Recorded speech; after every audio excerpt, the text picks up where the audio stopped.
তো এখানে মোটামুটি কিছু বানিয়ে রাখা হয়েছে, কতটা সুস্বাদু।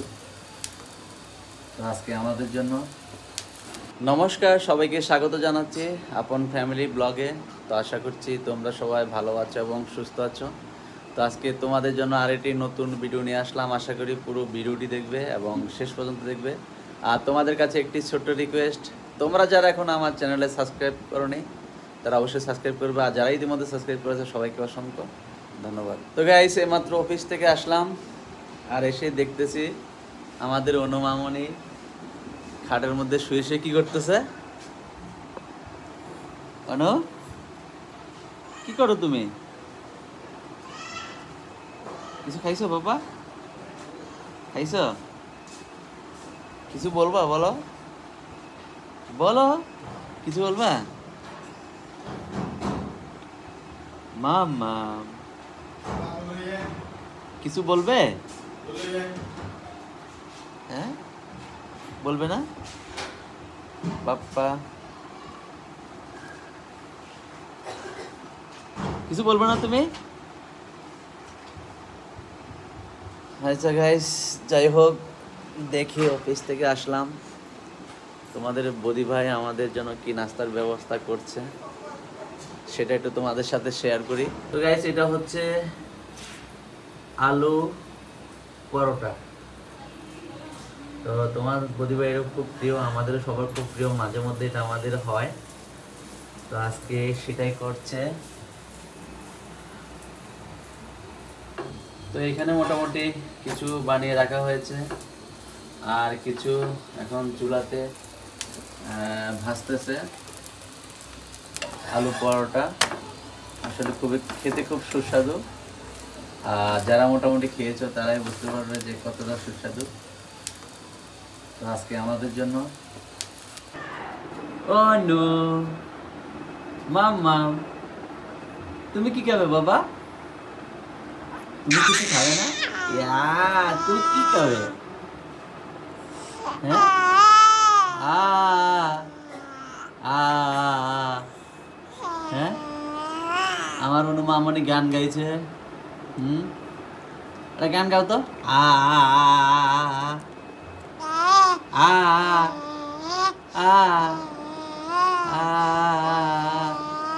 আ।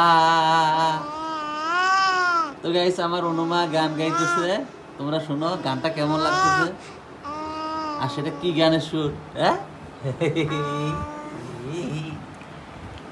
বাবা, কি খাবে তুমি? কি খাবে?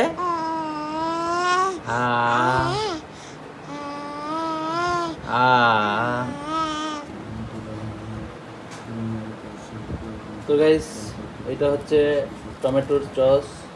তো এটা ন্যাচারাল, এটা সিজনে আমরা কিছু টমেটো কিনে সেটাকে সস করে রেখেছি। তো সেটা চাইলে তোমরাও রেখে দিতে পারো। হ্যাঁ, যে যেভাবে রাখে অসুবিধা নেই, আমি আমার মতো করে রেখেছি। আর এটা গত বছর আগের বছরও রেখেছি, এই বছরও রাখা হয়েছে, আসছে বছরও রাখার চিন্তা ভাবনা আছে। তো মোটামুটি আপনারাও চাইলে এটা সিজন ছাড়া সময়ে আপনারা এই সসগুলো আপনি খেতে পারবেন বিভিন্নভাবে। তো যাই হোক, আজকে আমরা আলু পরোটার সাথে আমরা এই টমেটোর সসগুলো খাবো। আর এটার মধ্যে কোনো ধরনের কেমিক্যাল বা কিছুই আমরা ইউজ করিনি, এটা ন্যাচারালি যেভাবে রাখা হয় তো সেইভাবে।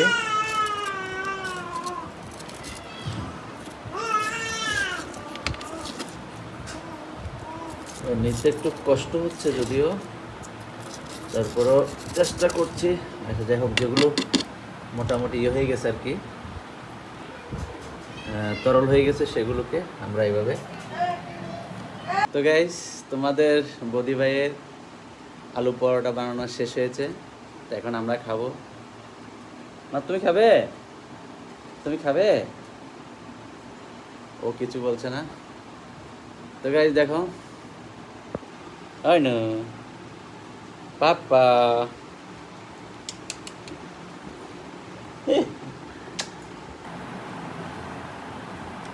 তো গাইস, পরিশেষে বানানো শেষ আলুর বড়াটা।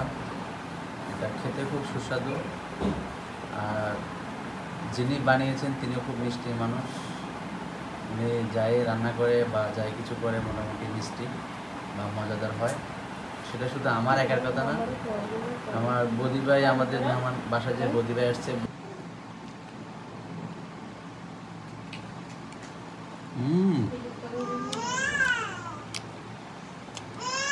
সত্যি অসাধারণ। খুব মজা হয়েছে তো।